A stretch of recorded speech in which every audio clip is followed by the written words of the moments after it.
नमस्कार हरि प्रेमियों, माइंडफुल भक्ति चैनल में आपका स्वागत है। हरि प्रेमियों, कैसे हैं आप? उम्मीद है आप सब अच्छे होंगे। आइए आज का प्रसंग शुरू करते हैं। आज का प्रसंग है श्रीमद् भगवत गीता अध्याय 5।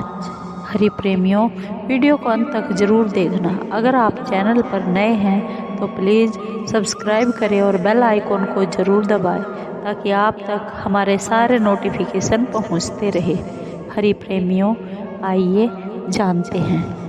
वास्तव में श्रीमद् भगवत गीता का महात्म्य वाणी द्वारा वर्णन करने के लिए किसी की भी जीवा सामर्थ्य नहीं है, क्योंकि यह एक परम रहस्यमय ग्रंथ है। इसमें संपूर्ण वेदों का सार संग्रह किया गया है।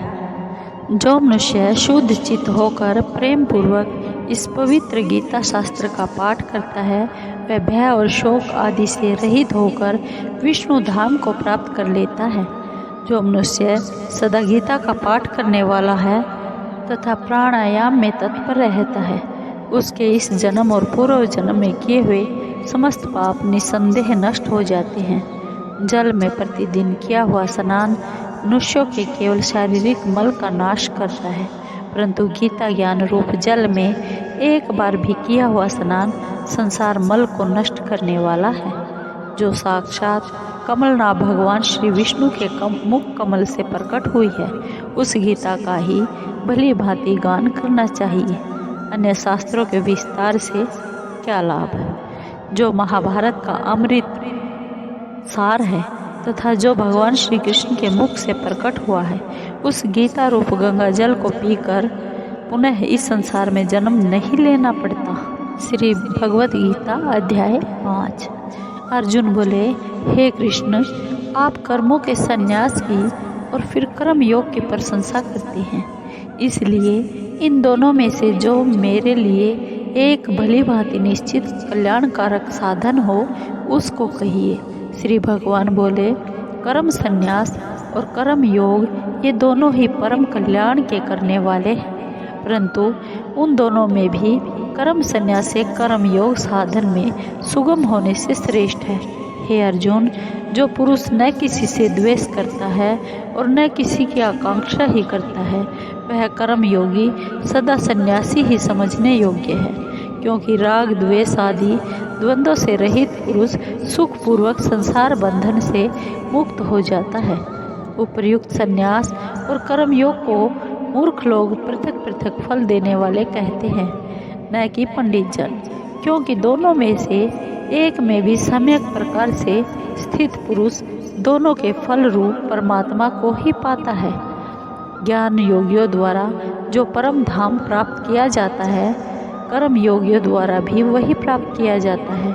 इसलिए जो पुरुष ज्ञान योग और कर्म योग को फल रूप में एक देखता है, वही यथार्थ देखता है। परंतु हे अर्जुन, कर्म योग के बिना संन्यास अर्थात मन, इंद्रिय और शरीर द्वारा होने वाले संपूर्ण कर्मों में कर्तापन का त्याग प्राप्त होना कठिन है, और भगवत स्वरूप को मनन करने वाला कर्म योगी पर ब्रह्म परमात्मा को शीघ्र ही प्राप्त हो जाता है। जिसका मन अपने वश में है, जो जितेंद्रिय एवं विशुद्ध अंतःकरण वाला है और संपूर्ण प्राणियों को आत्म रूप परमात्मा का ही जिसका आत्मा है, ऐसा कर्म योगी कर्म करता हुआ भी लिप्त नहीं होता। तत्व को जानने वाला सांख्य योगी तो देखता हुआ, सुनता हुआ, स्पर्श करता हुआ, सूंघता हुआ, भोजन करता हुआ, गमन करता हुआ, सोता हुआ, श्वास लेता हुआ, बोलता हुआ, त्यागता हुआ, ग्रहण करता हुआ तथा आँखों को खोलता और बंद करता हुआ भी सब इंद्रियां अपने आप अर्थों में बरत रही है, इस प्रकार समझकर निसंदेह ऐसा माने कि मैं कुछ भी नहीं करता हूँ। जो पुरुष सब कर्मों को परमात्मा में अर्पण करके और आसक्ति को त्याग कर कर्म करता है, वह पुरुष जल से कमल के पत्ते की भांति पाप से लिप्त नहीं होता। कर्म योगी ममता बुद्धि रहित केवल इंद्रिय, मन, बुद्धि और शरीर द्वारा भी आसक्ति को त्याग कर अंतःकरण की शुद्धि के लिए कर्म करते हैं। कर्मयोगी कर्मों के फल का त्याग करके भगवत प्राप्ति रूप शांति को प्राप्त होता है और सकाम पुरुष कामना की प्रेरणा से फल में आसक्त होकर बंधता है। अंतःकरण जिसके वश में है, ऐसा सांख्य योग का आचरण करने वाला पुरुष न करता हुआ और न करवाता हुआ ही नव द्वारों वाले शरीर रूप घर में सब कर्मों को मन से त्याग कर आनंद पूर्वक सच्चिदानंद घन परमात्मा के स्वरूप में स्थित रहता है। परमेश्वर मनुष्यों के न तो कर्तापन की, न कर्मों की और न कर्म फल के संयोग की ही रचना करते हैं, किंतु स्वभाव ही बरत रहा है। सर्वव्यापी परमेश्वर भी न किसी के पाप कर्म को न किसी के शुभ कर्म को ही ग्रहण करता है, किंतु अज्ञान के द्वारा ज्ञान ढका रहता है। उसी से सब अज्ञानी मनुष्य मोहित हो रहे हैं, परंतु जिनका वह अज्ञान परमात्मा के तत्व द्वारा नष्ट कर दिया गया है, उनका वह ज्ञान सूर्य के सदृश उस सच्चिदानंद घन परमात्मा को प्रकाशित कर देता है। जिनका मन तद्रूप हो रहा है, जिनकी बुद्धि तद्रूप हो रही है और सच्चिदानंद घन परमात्मा में ही जिनकी निरंतर एक ही भाव से स्थिति है, ऐसे तत्परायण पुरुष ज्ञान के द्वारा पाप रहित होकर पुनरावृत्ति को अर्थात परम गति को प्राप्त होते हैं। वे ज्ञानी जन विद्या और विनय युक्त ब्राह्मणों में तथा गौ, हाथी, कुत्ते और चांडाल में भी समदर्शी ही होते हैं। जिनका मन समभाव में स्थित है, उनके द्वारा इस जीवित अवस्था में ही संपूर्ण संसार जीत लिया गया है, क्योंकि सच्चिदानंद घन परमात्मा निर्दोष और सम है। इससे वे सच्चिदानंद घन परमात्मा में ही स्थित है। जो पुरुष प्रिय को प्राप्त होकर हर्षित नहीं हो और अप्रिय को पाकर उद्विग्न ना हो, वह स्थिर बुद्धि संशय रहित ब्रह्मवेता पुरुष सच्चिदानंद घन पर ब्रह्म परमात्मा में एक ही भाव से नित्य स्थित है। बाहर के विषयों में आसक्ति रहित अंतःकरण वाला साधक आत्मा में स्थित जो ध्यान जनित सात्विक आनंद है, उसको प्राप्त होता है।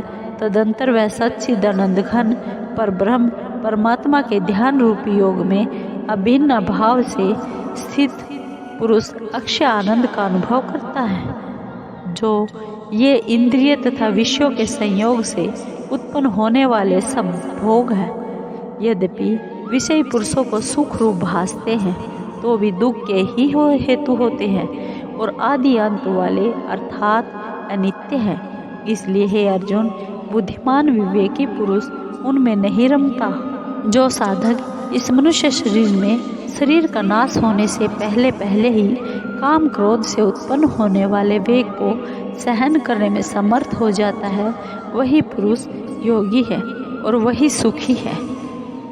जो पुरुष अंतरात्मा में ही सुख वाला है, आत्मा में ही रमण करने वाला है तथा जो आत्मा में ही ज्ञान वाला है, वह सच्चिदानंद घन पर ब्रह्म परमात्मा के साथ एक ही भाव को प्राप्त सांख्य योगी शांत ब्रह्म को प्राप्त होता है।